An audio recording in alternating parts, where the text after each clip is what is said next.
Sejam todos bem-vindos a essa casa de oração, essa casa de apoio para cada um de nós. Sabemos que nada é fácil hoje em dia, saúde muitas vezes falta, doenças, dificuldades de toda ordem, mas vamos tocar para frente. Aqui nós conseguimos sempre achar um socorro, uma boa palavra, um envolvimento da espiritualidade também, né? Fechemos nossos olhos para assim pedir a Jesus, nosso Divino Mestre, que abençoe a cada um de nós, a cada um daqueles que porventura estiverem aqui hoje, encarnados e desencarnados. E por que não dizer aqueles que muitas vezes nos perseguem no nosso dia a dia, através das obsessões ou intuições negativas, que possam também ser abençoados em todos os momentos da nossa vida.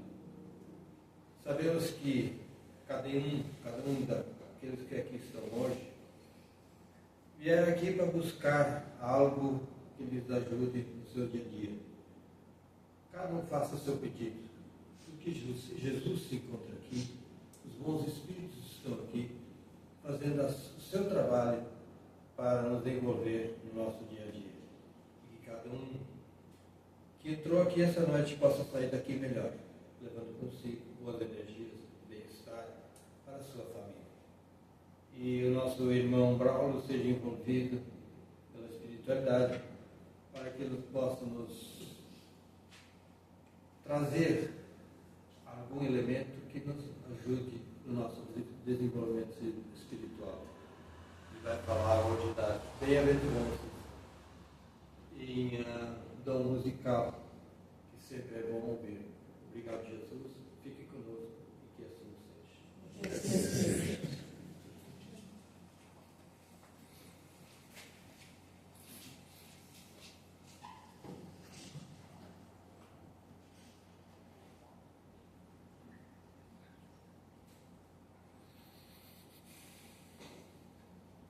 Boa noite, amigos.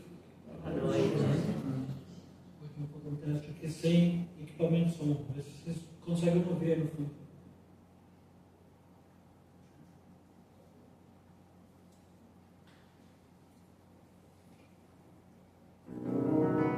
Ouve o violão também?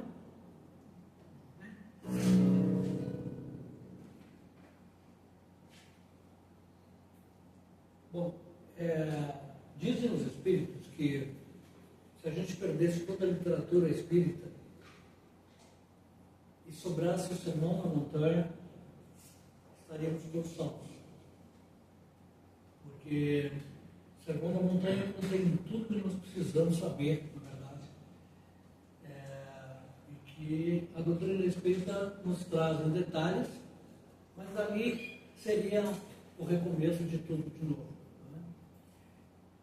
E o Sermão da Montanha ele está estruturado em 5 grandes discursos que se encontram lá no Evangelho de Mateus. Esses discursos eles são as bem-aventuranças, que é o que nós queremos abordar e refletir um pouquinho sobre isso hoje. Sal e luz do mundo. Jesus é o cumprimento das leis e dos profetas. Os atos de justiça e declarações de sabedoria. 5 discursos compõem, então, o Sermão da Montanha. Esse trabalho a gente elaborou para uma hora de palestra, e então, para conseguir encaixar em meia hora, nós vamos fazer uma redução aqui na cantoria, porque é a cantoria que roubou esse tempo, né? Vamos acumular também as bem-aventuranças aqui para ver se a gente consegue fazer no tempo que nós temos aqui. A bem-aventurança, Jesus nos fala sobre os pobres de espírito, porque deles é o reino do céu. Uma grande variedade de traduções foi feita às palavras de Mateus. Quando lemos a palavra pobre do espírito, cada um de nós tem uma ideia sobre isso. E nunca ficou muito claro que realmente ele queria dizer com o pobre do espírito. Na tradução correta do termo em grego, a primeira bem-aventurança é aquele que caminha humilde a mendigar as coisas espirituais. Então fica claro uma coisa para nós. Toda caminhada espiritual, toda busca de crescimento espiritual, se não for acompanhada de um padrão de humildade, não tem efeito nenhum. Não dá para caminhar ao lado do Cristo na prepotência, na arrogância, na soberba. Não há como. Tá? Isso é contrário à personalidade do Cristo. Né? Cristo não, mas de Jesus como. Tá? Isso traduzido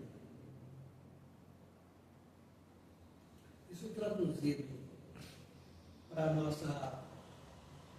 as nossas canções, nós poderíamos dizer que para que a gente conquiste essa condição de humildade, essa condição de acompanhar Jesus realmente no que nos é possível, porque ele mesmo diz que a verdadeira felicidade não é desse mundo. Quando eles dizem isso, estão dizendo o seguinte: nós não temos nem condição orgânica para que isso se estabeleça na nossa caminhada.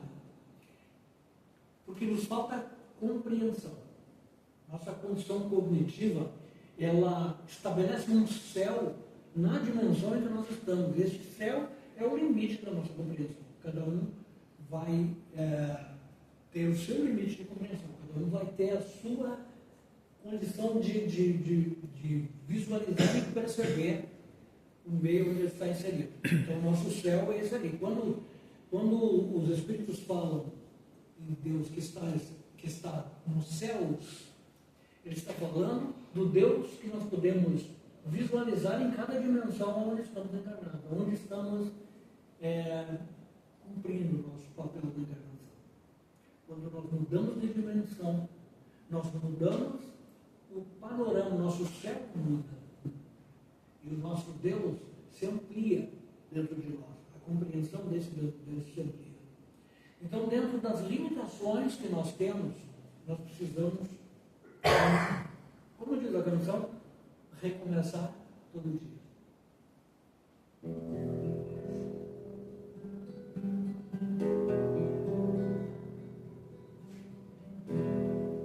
Nos olhares gentis que inspiram confiança, no sorriso feliz de uma criança, no abraço que damos, levando esperança, identificamos nossa semelhança, num sorriso na rua que alguém oferece a dor que era sua.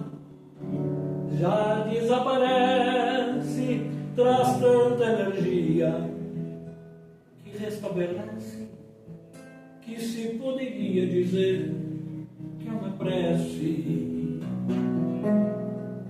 É um perfume suave que ampara e refaz no voo de uma ave com dons musicais. São os tempos chegando, nos dando sinais. É o mestre ensinando a viver sua paz.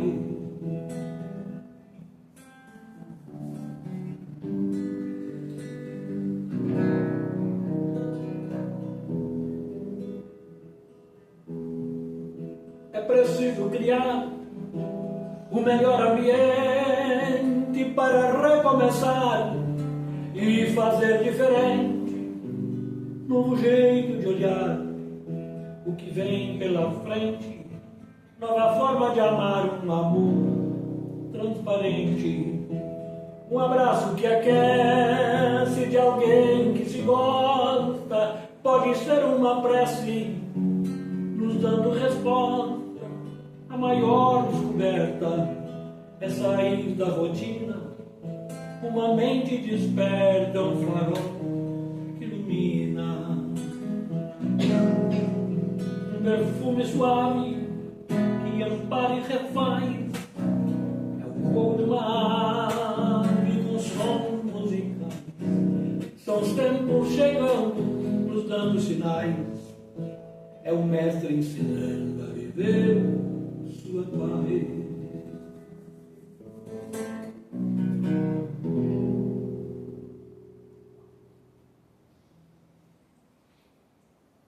E a segunda bem-aventurança,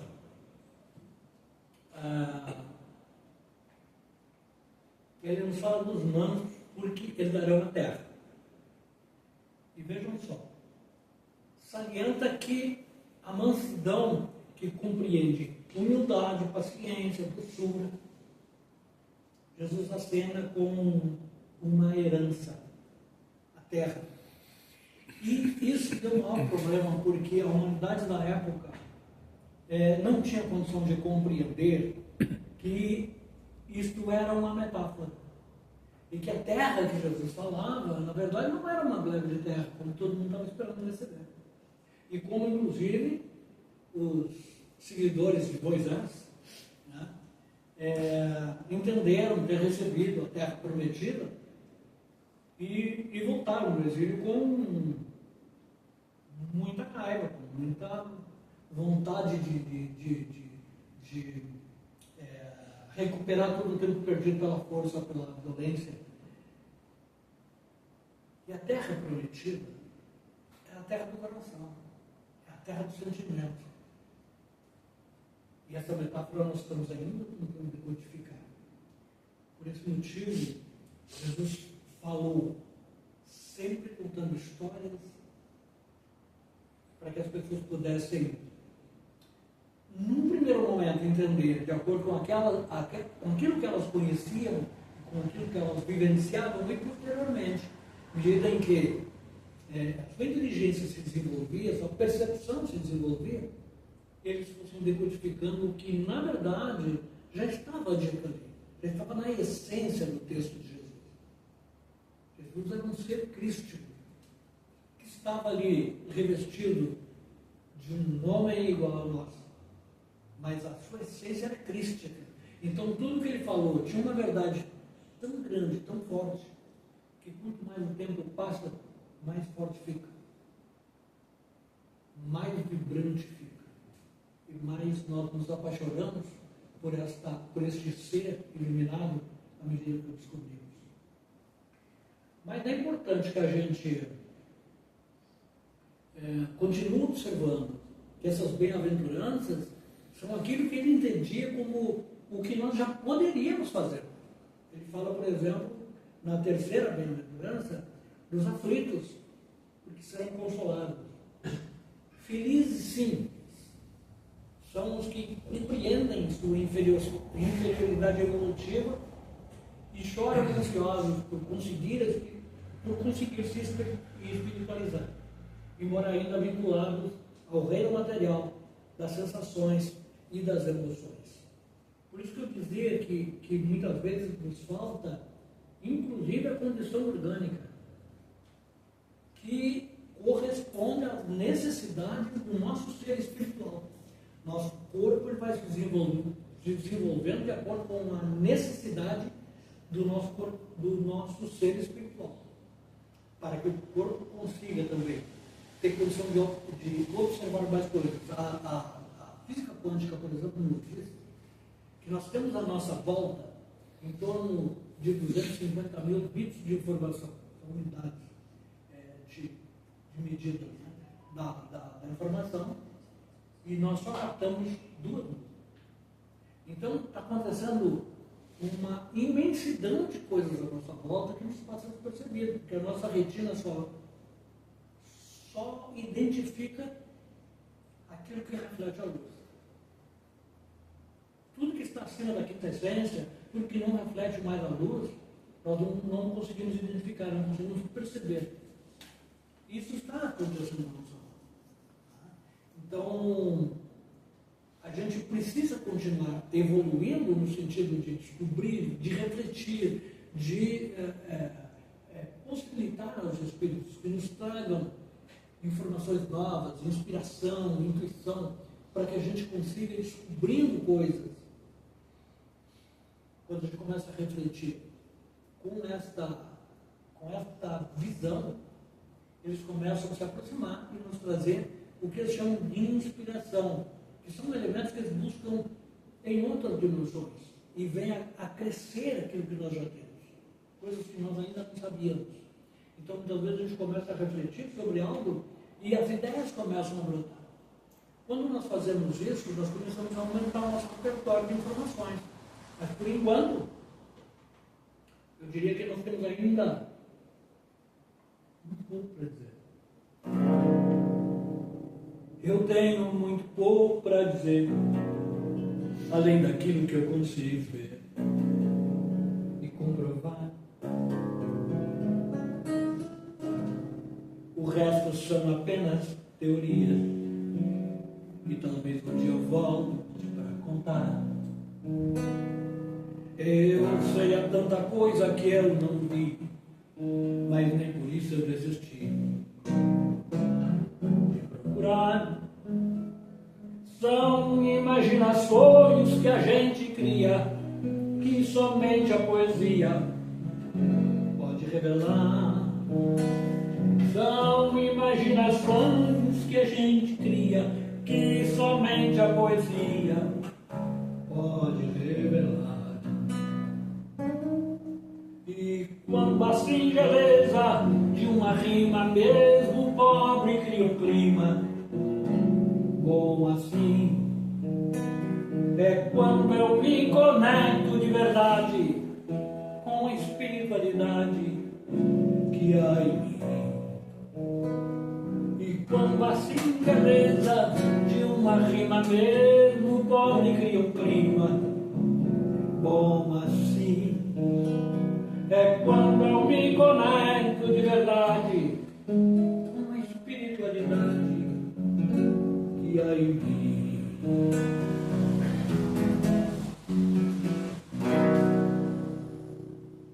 Haroldo Dutra diz, como ele costuma dizer, que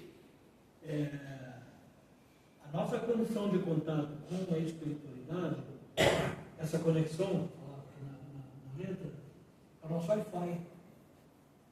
De acordo com a internet que nós temos, né, mental, a potência do nosso Wi-Fi para entrar em contato com a espiritualidade. Não são eles que fazem esse contato conosco. A obrigação é nossa. A obrigação é nossa de nos elevarmos de forma a sintonizarmos com ele. Digamos que nós estamos aqui no plano físico. Ao nosso lado, eu diria literalmente ao nosso lado, existe uma imensidão de espíritos desencarnados que sequer se dão conta de desencarnar. E que continuam por aqui. Continuam por aqui. Quando a minha faixa mental, de acordo com os meus pensamentos, está largando uma faixa de sintonia deles, eu estou do meu lado. Eu sou um imã. Então, se eu estiver conservando rancor, raiva, ódio, todos aqueles que eu estou atraindo para mim pensam igual.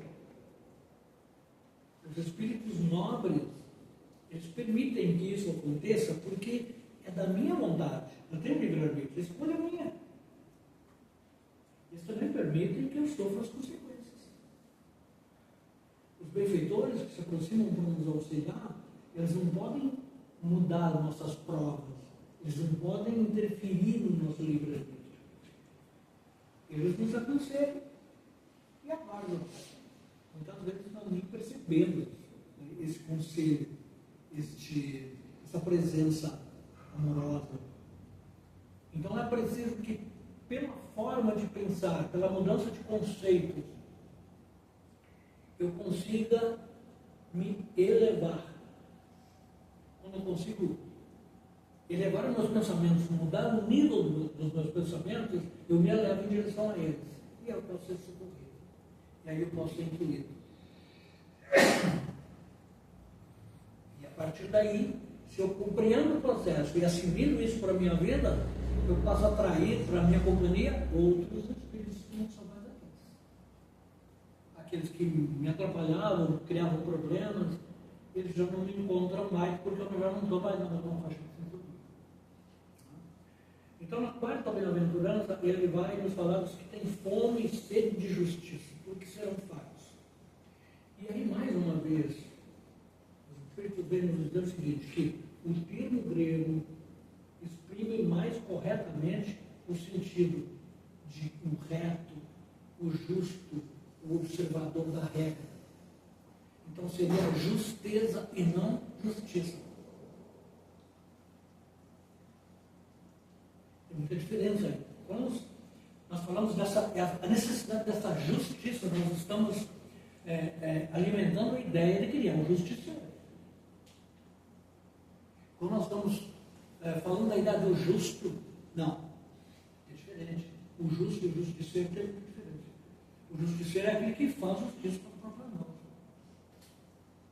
O justo é aquele que, em relação ao outro, jamais vai prejudicar o outro. Vontade própria. Isso vai acontecer em circunstância qualquer, mas por vontade própria não fará.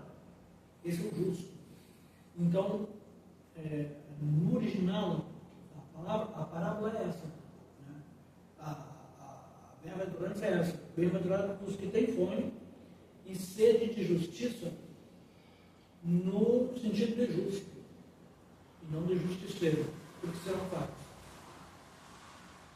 E a quinta bem-aventurança nos fala dos misericordiosos, porque alcançarão a misericórdia. Ou seja, Jesus está se referindo a quem se compadece daquele que erra exatamente porque não enxerga a maldade no erro, vê apenas a ignorância e a falta de amadurecimento. Vamos convir que nós que estudamos a doutrina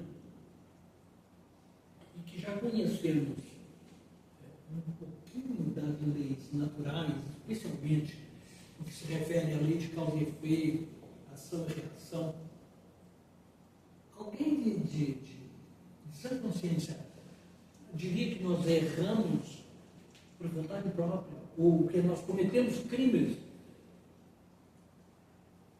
tendo esse conhecimento de que isso tudo vai retornar para mim?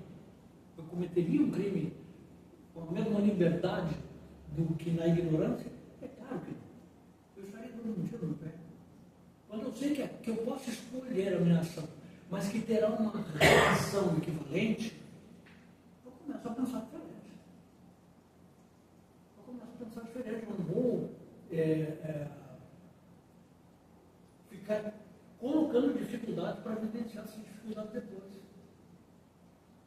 Então, quando a gente vê pessoas, e é por isso que dentro do Espiritismo nós começamos a entender que, independente da condição intelectual ou financeira de cada pessoa, isso não quer dizer absolutamente nada com relação à sua condição espiritual. Absolutamente nada. Porque você pode ser um grande espírito de trabalho tendo muito dinheiro. Porque o dinheiro bem administrado, ele pode fazer maravilhas. O dinheiro não é ruim. O dinheiro é neutro. Você é que dá a ele a direção que você quer dar.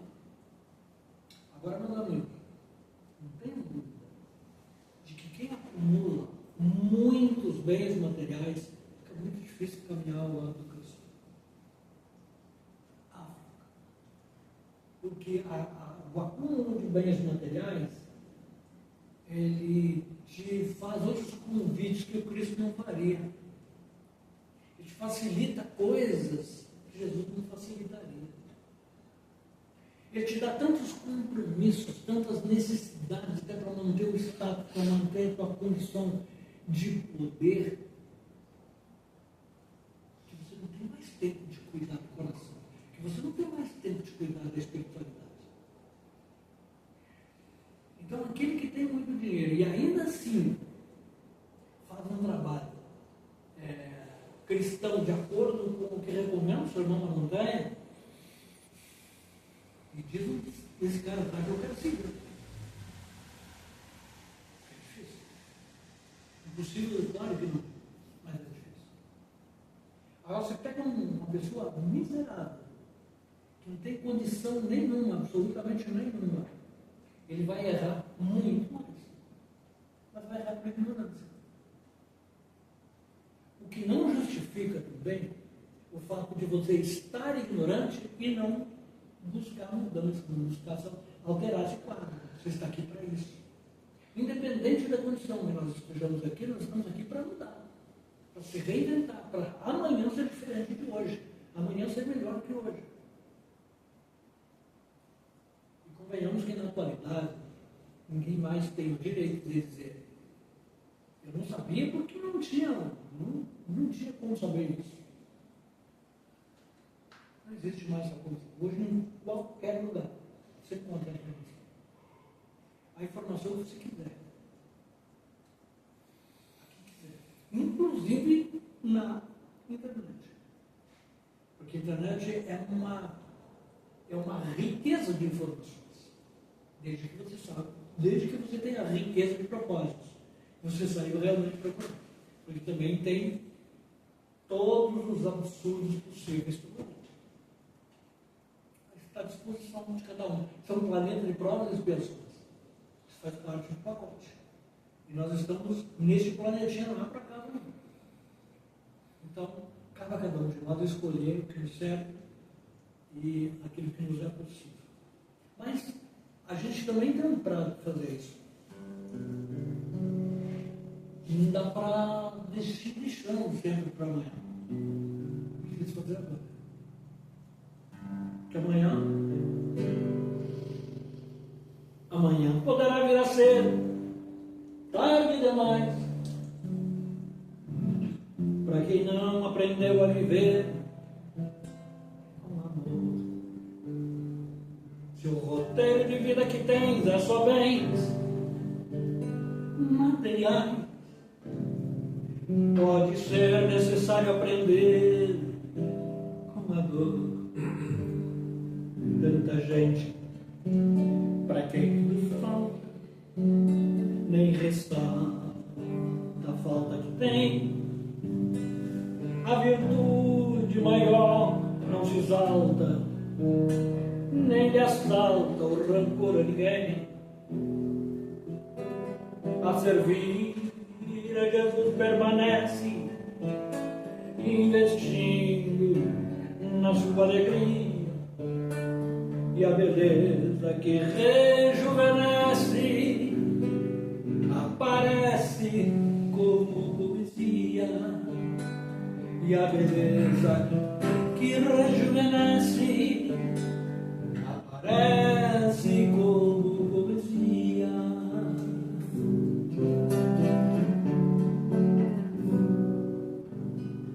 Amanhã poderá vir a ser teu recomeço. Não tem preço mudar para melhor e servir. Sei que estou onde tenho que estar e agradeço a um planejamento de vida a cumprir. Tanta gente para quem tudo falta, nem ressalta a falta que tem. A virtude maior não se exalta, nem lhe assalta o rancor a ninguém. A servir a Jesus permanece, investindo na sua alegria. E a beleza que rejuvenesce aparece como poesia. Que rejuvenesce aparece como poesia, aparece como poesia.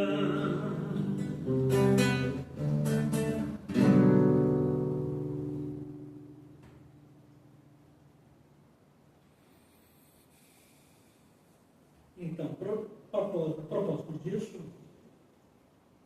nós estamos vivendo um momento importante no Brasil, que é o momento da implantação das artes no movimento espírita.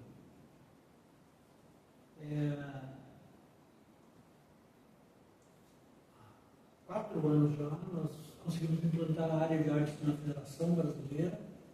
Agora nós já temos uma área de artes na Federação Gaúcha. Todas as federações estaduais já têm área de arte. E o que está começando a acontecer é as pessoas entenderem o que significa a arte espírita. É a arte que fala dos conceitos espíritas. A parte é normal. Eu não estou falando só de música, teatro, dança, poesia. Tudo aquilo que for construído em cima do conceito espírita é arte espírita.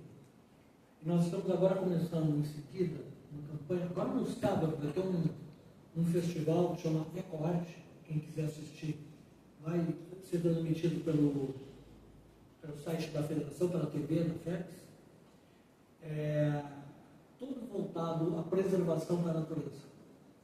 E está começando com esse festival, começando uma campanha nacional de conscientização da população espírita sobre a necessidade de preservação da natureza, preservação do meio ambiente, tá?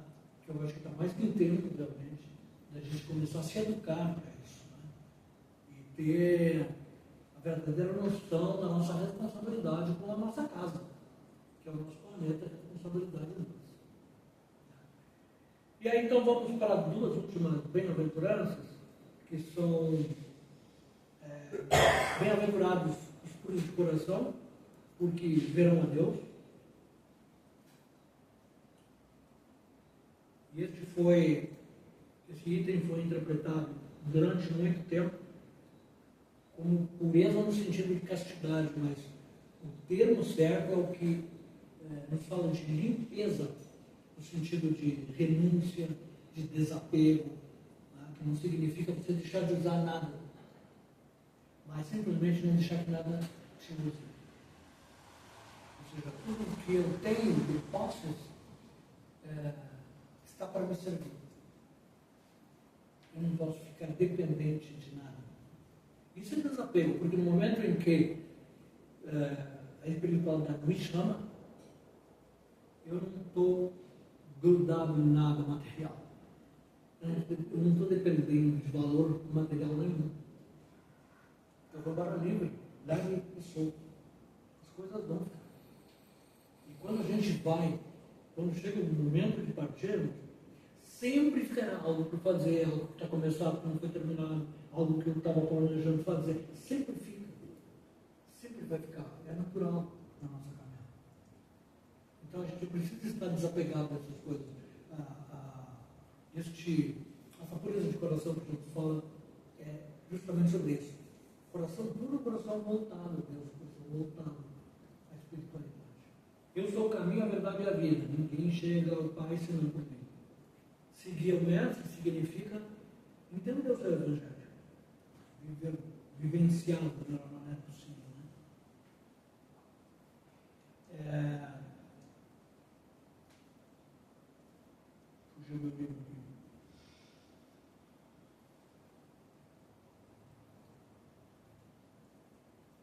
E a 7ª bem-aventurança, bem-aventurados os pacificadores, que serão chamados filhos de Deus. Quando nós falamos de pacificadores, é importante a gente lembrar que ninguém consegue transmitir a paz se não estiver em paz. A paz tem que ser conquistada por cada um para depois pacificar. Nos tornamos multiplicadores daquilo que nós aprendemos. Quando eu consigo me alimentar de paz, eu multiplico essa paz. Não adianta eu querer falar de paz. Não adianta, por exemplo, eu chegar no culto e fazer um trabalho inteiro falando sobre paz. Se eu não vivencio essa paz no meu dia a dia, aquilo que eu faço não é verdadeiro. E com o tempo as pessoas percebem que não é.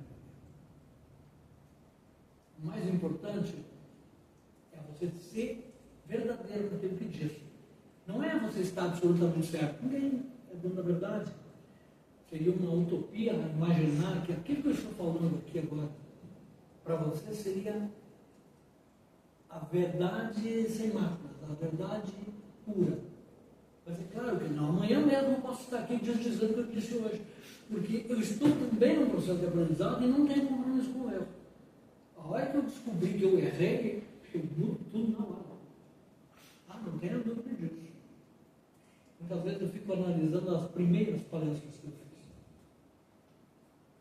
Me dá vergonha hoje. Se chamar vergonha dele.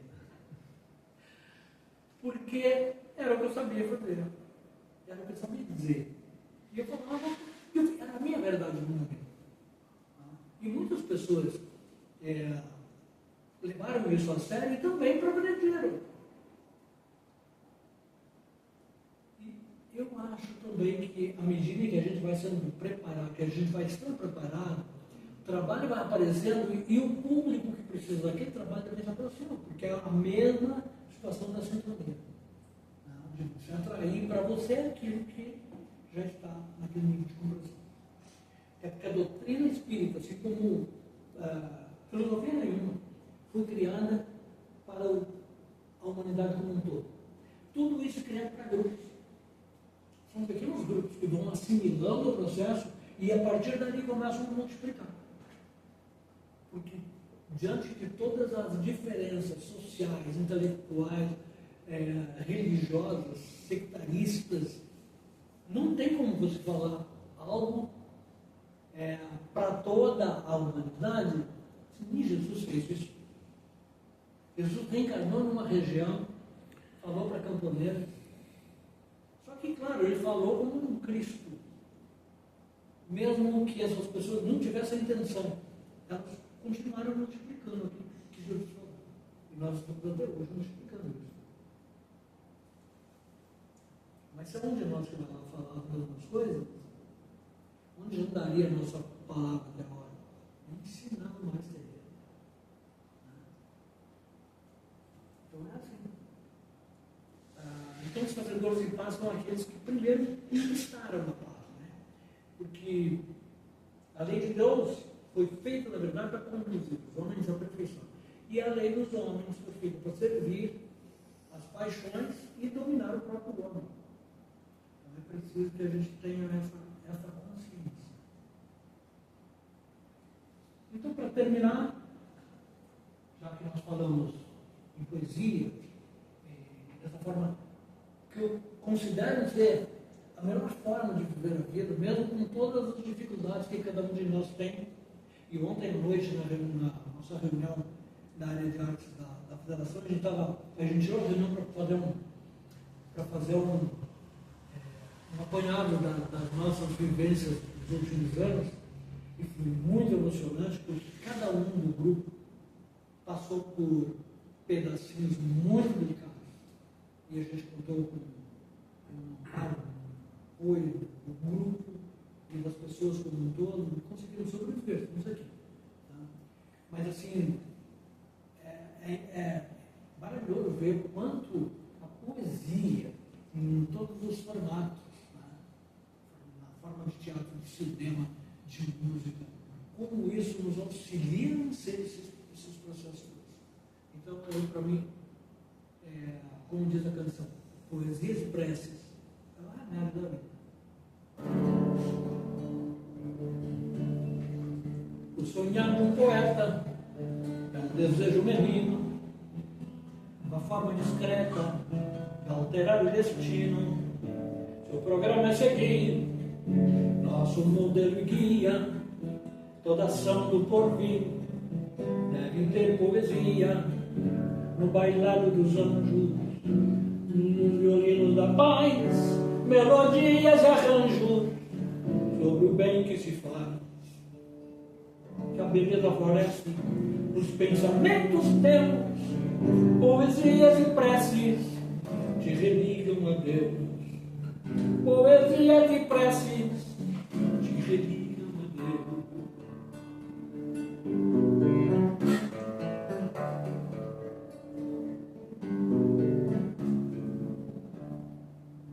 Renasci na esperança para ser proativo, promover a mudança no contexto onde vivo.